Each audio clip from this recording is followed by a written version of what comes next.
Welcome to week 7. I hope you enjoyed your weekend, spent some time with family and relaxed.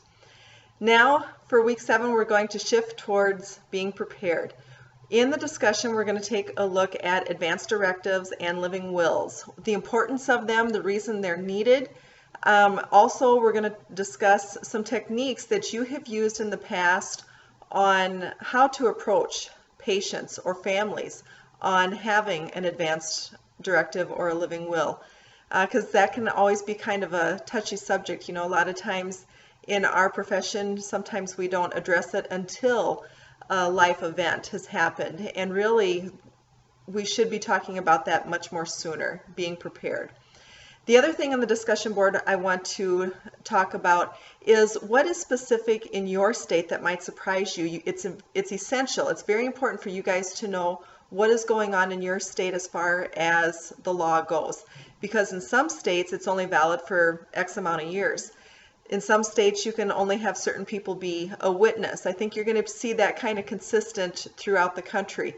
But in some states they don't honor living wills or advance directive from other states, and that can become very important when you're looking at the people who travel south.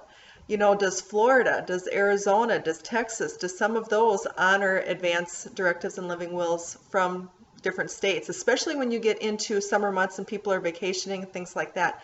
That can become very important. As we move to the assignment itself, a lot of students have really a lot of fun with this assignment. It is strictly a PowerPoint. You do not need to worry about speaker notes in here, and I think I have pretty much everything spelled out in the assignment for you. I'm just going to take a look at it. But you're going to visit with an older adult, and I want you to have them access the Red Cross website. Now, one of the things some of the students fail to do in the PowerPoint is discuss how the older adult did accessing the website. You know, there's a lot of older adults out there that are very savvy with the internet. My mother would not be one of them. She wouldn't even know how to turn a computer on. So for that, it would not be beneficial for her. A pamphlet might be more beneficial. But it's really just to get them exposed and to see how they do with getting information from this website. So do address that in your PowerPoint on how your older adult actually did on addressing or going through the website. And then I think everything's pretty well spelled out. What needed supplies is necessary for them to have on hand in case of a disaster should strike. What disasters are common in your area? All of you are from different parts of the country. All of you are going to have different natural disasters that could happen there. So address those that would be specific for your area. You don't need to go into detail on what you would do for each one of them. Just give me one slide that says this is what we could expect in our area. Speaking of that, I was bringing my daughter into town actually just the other day for softball practice, and we live out in the country and you can see the clouds perfectly over town. And you could see a funnel cloud starting to drop, and my daughters are absolutely, you know, going hysterical in the car.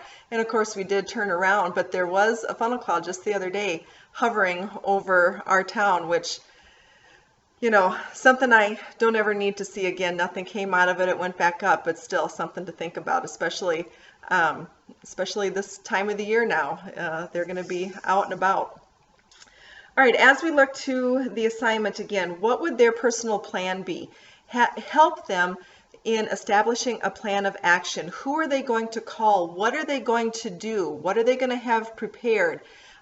So they know what to do in the event of a disaster. I have my mother living just a few miles from me in town. There's no basement in her apartment, anything like that. So, you know, it was kind of an eye-opener for me this weekend on what we need to do to get my mother out here, or how are we going to contact her to make her aware that, hey, you know, it's time to do something, you're in danger.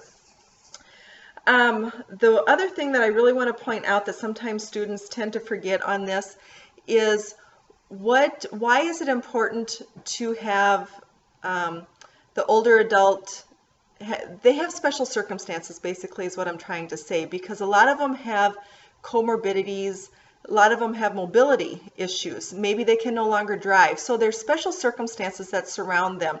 And so what can you do for couples or patients who are living independently that require special services, whether it's oxygen, whether it's insulin, you know, whatever it is. And then finally, this is more of APA stuff. I know that's always everybody's favorite subject, but make sure that you have at least two sources, two scholarly sources for this PowerPoint that you can use for in-text citations or parenthetical citations on the slide. And again, make sure that they're current. APA says they have to be within 5 years in order to be considered current. Now that doesn't mean there's not information out there that's older than that, that's not just as pertinent, not just as good. All I'm saying is at least two of your sources have to be within 5 years of age or newer. If you have any questions, please feel free to email me. And again, as far as the discussion board goes, I'll be monitoring it from the get-go, but I start to become active on Friday after everybody has had a chance to make their initial posting. I hope you guys have a great week out there. Enjoy the weather.